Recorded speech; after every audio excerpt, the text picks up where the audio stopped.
siya'y papurihan, ngayon at magpakailanman. Sa ngalan ng Ama at ng Anak at ng Espiritu Santo, Amen. sumainyo ang Panginoon. At sumayo rin. Aminin natin ang ating mga kasalanan upang tayo ay maging marapat gumanap sa banal na pagdiriwang. Panginoong Jesus, binigyan mo kami ng bagong buhay. Panginoon, kaawaan mo kami. Panginoon, kaawaan mo kami. Panginoong Jesus, pinapatawad mo ang aming mga kasalanan. Kristo, kaawaan mo kami. Kristo, kaawaan mo kami. Panginoong Jesus, binabahagi mo sa amin ang iyong katawan at dugo sa Eucharistia. Panginoon, kaawaan mo kami. Panginoon, kaawaan mo kami. Kaawaan tayo ng Diyos Amang makapangyarihan. Patawarin ang ating mga kasalanan at patnubayan tayo sa buhay na walang hanggan. Amen. Manalangin tayo. Ama naming makapangyarihan, lagi mong lingapin at patnubayan kaming mga kabilang sa iyong angkan. Sa tanging pag-asa namin na ikaw ang nagbibigay, kami ay tangkilikin mo at laging subaybayan sa pamamagitan ni Jesu Kristo, kasama ng Espiritu Santo, magpasawalang hanggan. Amen. Magsiupo na po ang lahat.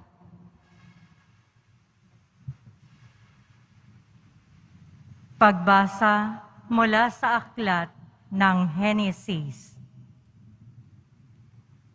Nang likhain ng Panginoon ang lupa at ang lahat ng bagay sa langit, wala pang anumang halaman o pananim sa lupa, sapagkat wala pang ulan noon at wala pa ring magsasaka.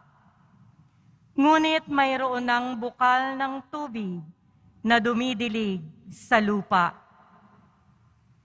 Nilikha ng Diyos ang tao mula sa alabok, hiningahan sa ilong at nagkaroon ng buhay.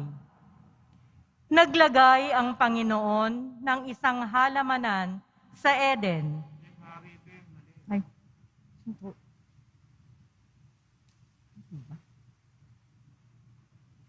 ba? Okay, mali pala. Okay. Pagbasa mula sa unang aklat ng mga hari. Noong mga araw na iyon, nakarating sa pandinig ng reyna ng Seba ang mga balita tungkol kay Solomon. Kaya't nagsadya siya upang subukin ito sa pamamagitan ng malalim na katanungan. Dumating nga siya sa Jerusalem na may kasamang maraming abay at may dalang katakot-takot na kayamanan. Mga kamelyo na may kargang iba't ibang uri ng pabango, napakaraming ginto at batong hiyas. At nang makaharap na niya si Solomon, sinabi niya ang kanyang pakay. Sinagot naman ni Solomon ang lahat niyang tanong, at wala isa mang hindi nito na ipaliwanag. Humanga ang reyna sa karunungan ni Solomon at sa palasyong ipinagawa nito. Napansin niya ang pagkain sa hapag ng hari, ang mga tirahan ng kanyang mga pinuno, at ang kaayusan ng kanyang mga tauhan. Napansin din niya ang kanyang kasuotan, ang mga tagadulot niya ng inumin, ang handog na iniaalay niya sa templo. Hangang-hanga ang reyna sa kanyang nakita. Kaya't sinabi niya sa hari, "Totoo nga pala ang lahat ng narinig ko tungkol sa inyo. Hindi ko mapaniwalaan ang mga sinasabi nila sa akin tungkol sa inyo. Ngunit ngayong makita ko ang lahat, ay napatunayan kong wala pala sa kalahati ang ibinalita nila sa akin. Sapagkat ang inyong karunungan ay talagang higit kaysa iniulat nila sa akin. Mapalad ang inyong mga asawa, mapalad ang inyong mga tauhan, sapagkat lagi nilang naririnig ang inyong karunungan. Purihin ang Panginoon, ang inyong Diyos, na nagpala sa inyo at nagpaluklok sa trono ng Israel. Dahil sa walang katapusan, pag-ibig ng Panginoon sa Israel, ginawa niya kayong hari upang mamahala dito at magpairal ng katarungan. At ang hari binigyan niya ng halos 5 toneladang ginto at napakaraming pabango at batong hiyas. Kailan may hindi natumbasan sa dami ang pabangong iyon na bigay ng reyna ng Seba kay Haring Solomon. Ang salita ng Diyos. Salamat sa Diyos. Madiwa kapag nangusap ang mga matuwid at ganap. Madiwa kapag nangusap ang mga matuwid at ganap. Ang iyong sarili sa Diyos mo ilagak. Pag nagtiwala kay tutulungang ganap. Ang kabutihan mo ay magliliwanag, katulad ng araw kung tanghaling tapat. Madiwa kapag nangusap ang mga matuwid at ganap. Ang mga matuwid, madiwang mangusap, at ang sinasabi nila'y pawang tumpak. Ang utos ng Diyos ang nasa sa puso, sa utos na ito'y hindi lumalayo. Madiwa kapag nangusap ang mga matuwid at ganap. Ililigtas ng Diyos ang mga matuwid. Iingatan sila pag naliligalig. Ililigtas sila't kanyang tutulungan. Laban sa masama, ipagsasanggalang, sapagkat sa poon, nangungubling tunay. Madiwa kapag nangusap ang mga matuwid at ganap. Magsitayo po ang lahat.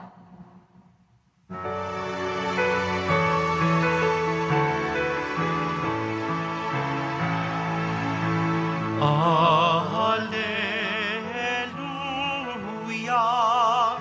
alleluia, alleluia,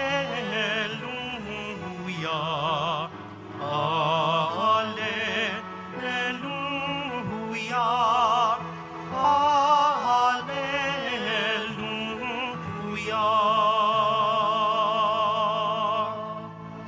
Amang Diyos ni Jesucristo, ang salita mo'y totoo. Kami ay pabanalin mo. Alleluia, alleluia, alleluia.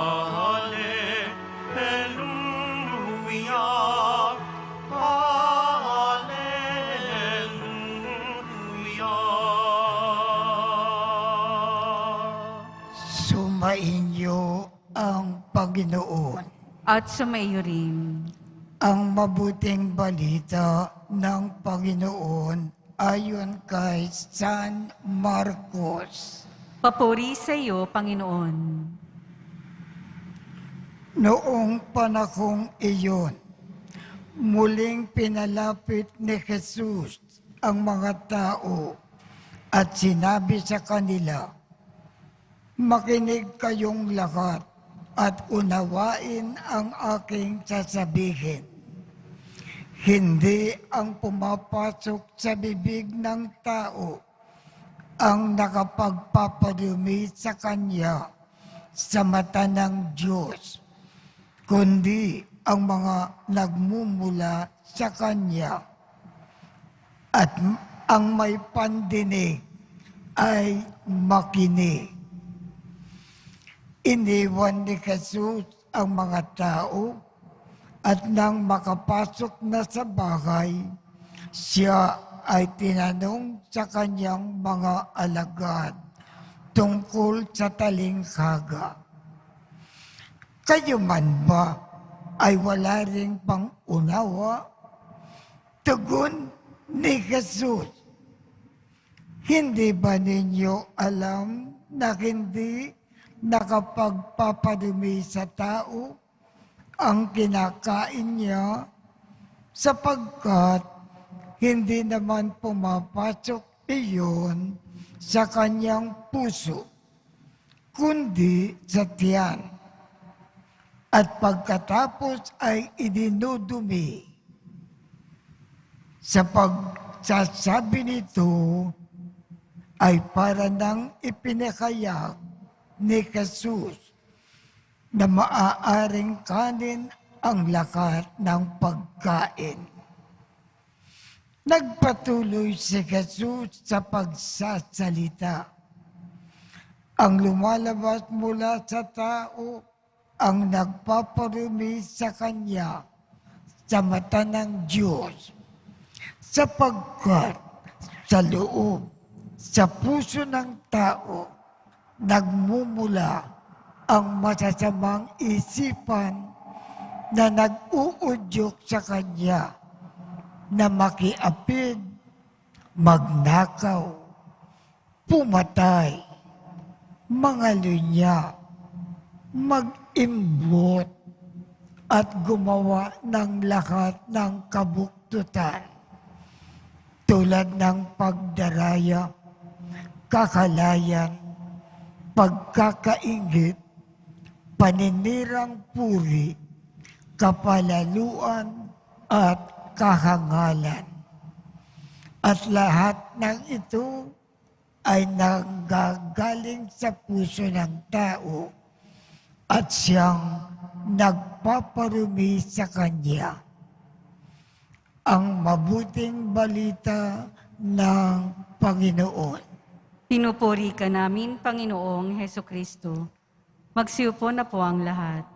Sa ating ebanghelyo, ibig ipaalam sa ating lahat ng ating Panginoon. Ang mga tao na nakikiapid, nagnanakaw, pumapatay, nangangalunya, nag-iimbot, gumagawa ng lahat ng kabuktutan, nandaraya, mahalay, may pagkainggit, naninirang puri, may kapalalukan at kahangalan. Ang mga taong iyan napakarumi sa mata ng Diyos.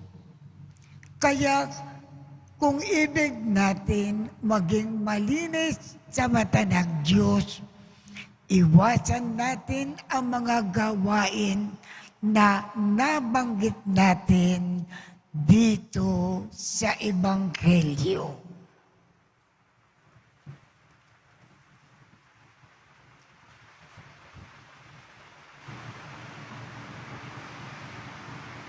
Magsitayo po ang lahat.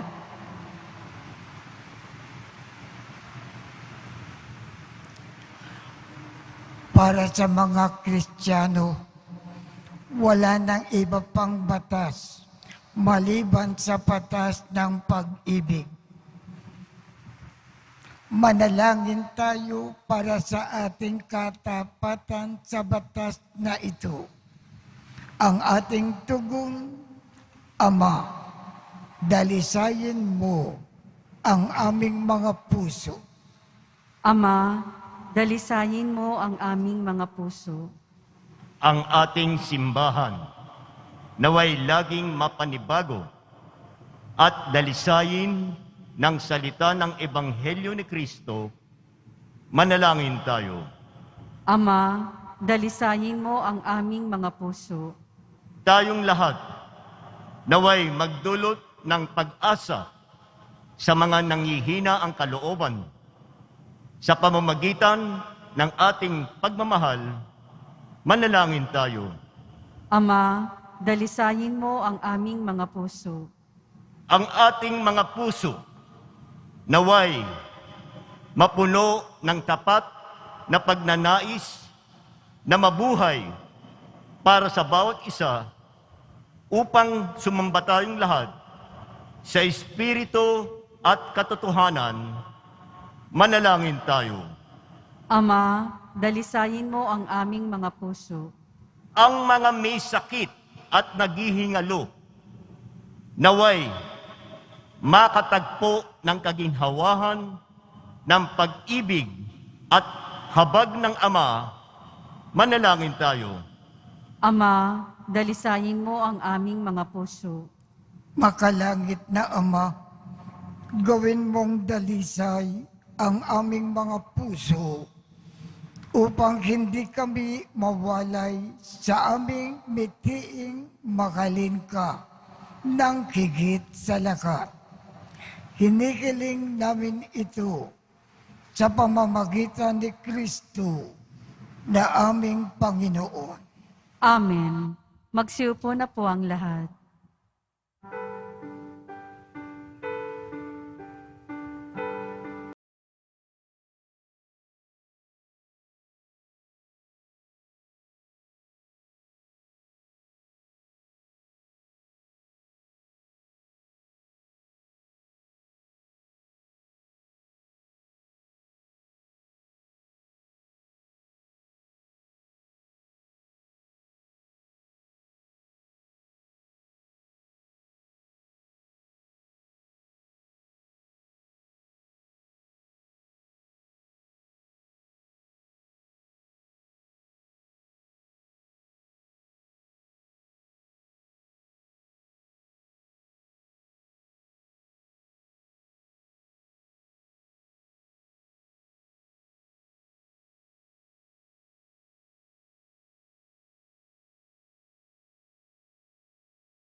Narito, O Ama, alak at inapay, bunga ng lupa at ng aming paggawa. Magsitayo po ang lahat.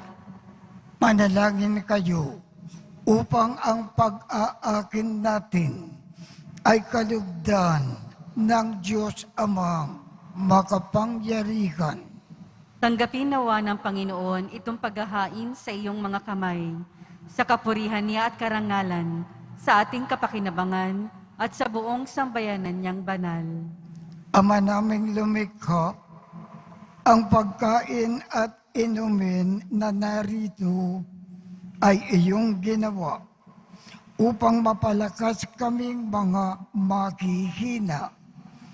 Ipagkaloob mo ito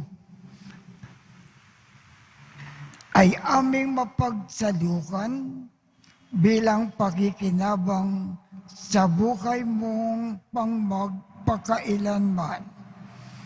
sa pamamagitan ni Jesu Kristo, kasama ng Espiritu Santo, magpasawalang hanggan. Amen.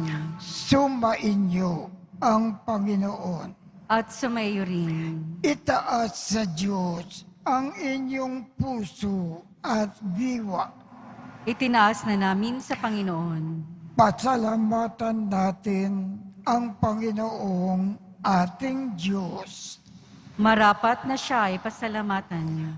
Ama naming makapangyarihan, tunay ngang marapat na ikaw ay aming pasalamatan sa iyong paglingap at kaganda kang loob. Ang tao ay nilikha mo at pinangangasiwa sa sansinukob. Sa gangad mo na siya ay iwastong lubos. Siya ay pinagdusa mo sa kanyang pagtalikod. Sa iyong paggiliw, iyong ipinakintulot na makabalik siya sa pamamagitan ni Kristo Jesus. Kaya kaisa ng mga angkel na nagsisiawit ng papuri sa iyo nang walang humpay sa kalangitan, kami ay nagbubunyi sa iyong kadakilaan. Santo, Santo, Santo, Panginoong Diyos ng mga hukbo, napupuno ang langit at lupa ng kadakilaan mo, o sana sa kaitaasan. Pinagpala ang naparirito sa ngalan ng Panginoon, o sana sa kaitaasan. Magsiluhod po ang lahat. Ama naming banal, ikaw ang bukal ng tanang kabanalan. Kaya't sa pamamagitan ng iyong Espiritu, gawin mong banal ang mga kaloob na ito upang para sa amin ay maging katawan at dugo ng aming Panginoong Jesu Kristo. Bago niya pinagtiisang kusang loob na maging handog, hinawakan niya ang tinapay, pinasalamatan kanya, pinaghati-hati niya iyon, iniabot sa kanyang mga alagad at sinabi, "Tanggapin ninyong lakat ito at kanin. Ito ang aking katawan na ikakandog para sa inyo."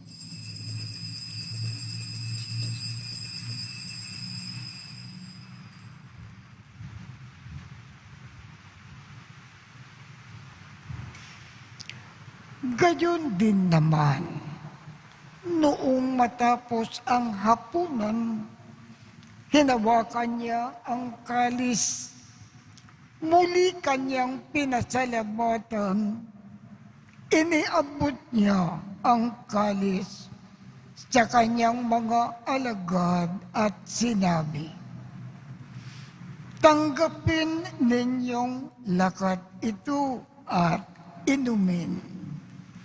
Ito ang kalis ng aking dugo, ng bago at walang hanggang tipan. Ang aking dugo na ibubuhos para sa inyo at para sa lahat sa ikapagpapatawad ng mga kasalanan. Gawin ninyo ito sa pag-alaala sa akin."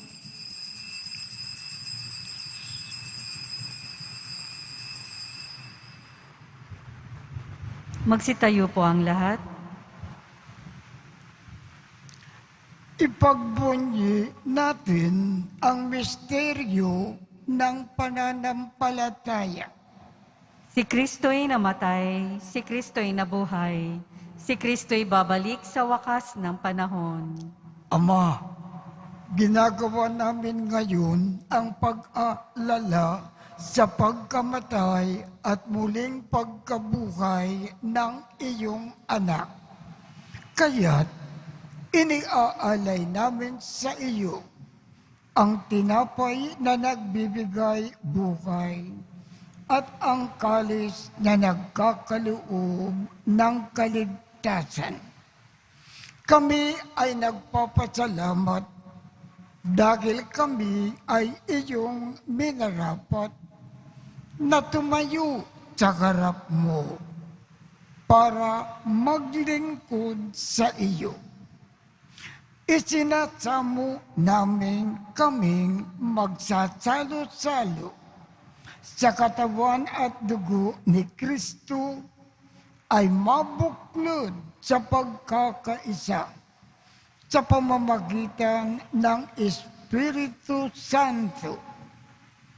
Ama, lingapin mo ang iyong simbahang laganap sa buong daigdig. Puspusin mo kami sa pag-ibig. Kaisa ni Francisco, aming Papa, Jose, aming Obispo, at ng Tanang Kaparian. Alalakanin mo rin ang mga kapatid naming nakimlay nang may pag-asa na sila ay muling mabubuhay. Gayon din ang lahat ng mga pumanaw. Kaawaan mo sila at patuloyin sa iyong kaliwanagan.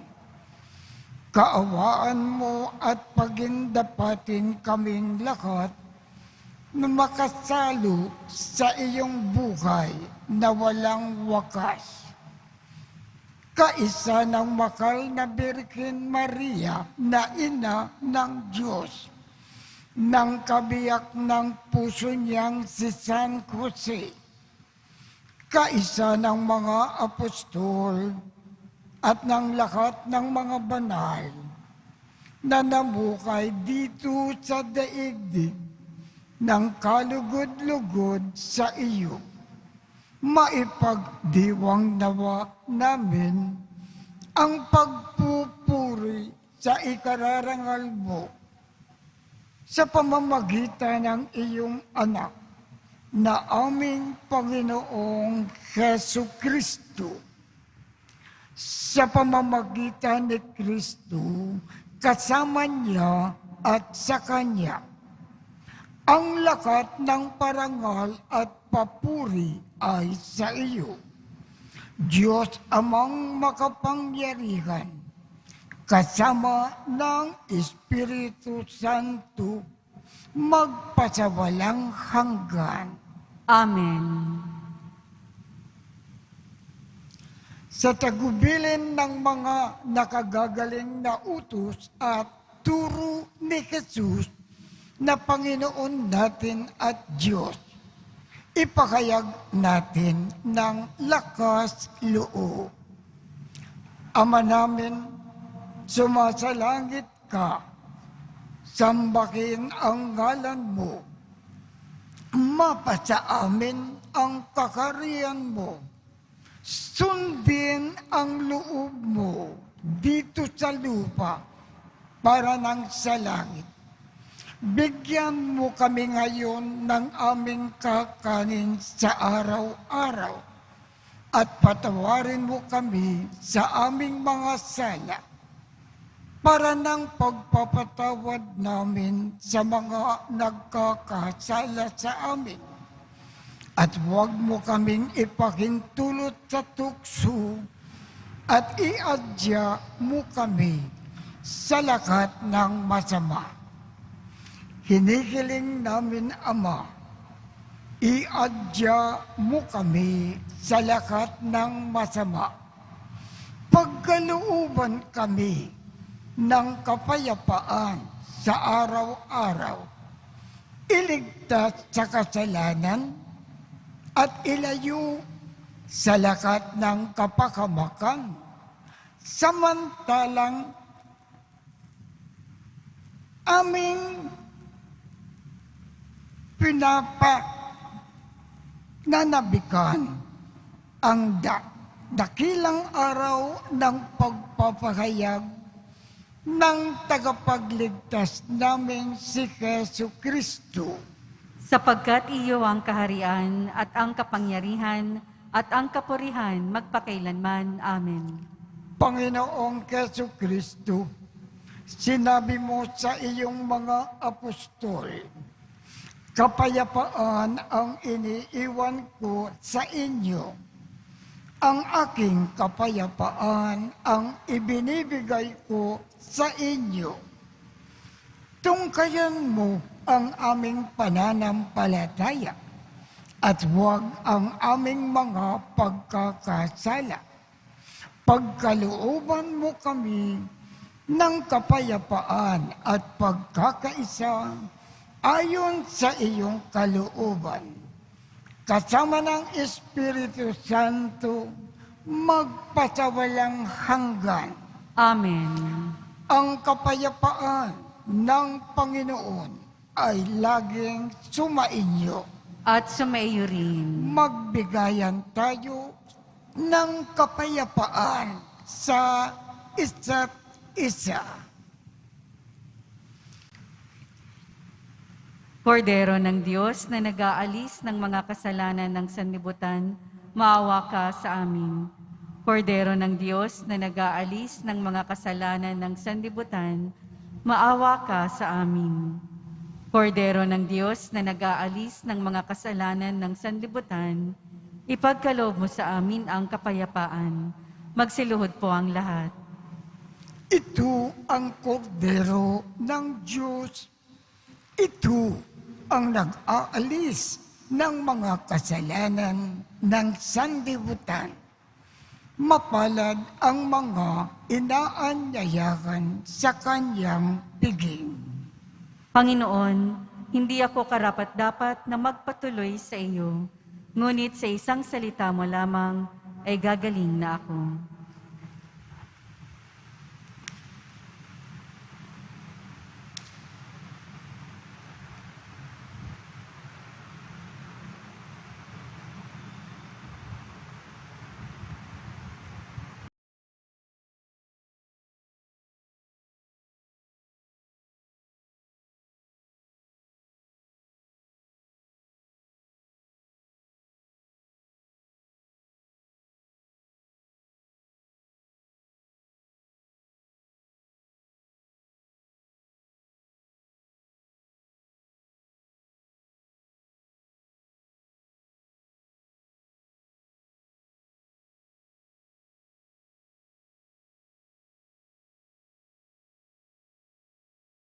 Sitayo po ang lahat. Manalangin tayo, Ama naming mapagmahal, sa pagkain at inumin na pagkakaisa ang ibinigay. Kami ay niloob mong mapakinabang. Kaisa ni Kristo, kami nawa ay makapamuhay upang makapamunga ng may kagalakan para sa kapakanan ng aming kapwa-tao sa sanlibutan sa pamamagitan niya, kasama ng Espiritu Santo, magpasawalang hanggan. Amen. Sumainyo ang Panginoon At sumayo rin. at pagpalain kayong lahat ng makapangyarihang Diyos, Ama, Anak, at Espiritu Santo. Amen. Tapos na po ang misa, humayo tayong mapayapa. Salamat sa Diyos.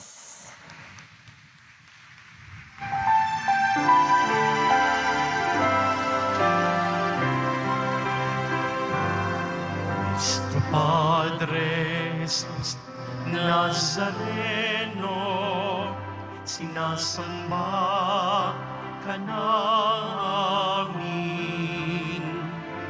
Pinipintungo ka namin.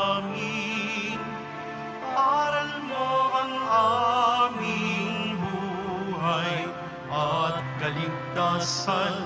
Nuestro Padre Jesus Nazareno, iligtas mo kami sa kasalanan. Ang krus mong pinamatayan ay sagisag ng aming kaligtasan. Nuestro Padre Jesus Nazareno, dinarangal ka namin. Nuestro Padre Jesus Nazareno, nilulwalhati ka namin. Nuestro Padre Jesus Nazareno, dinarangal ka namin.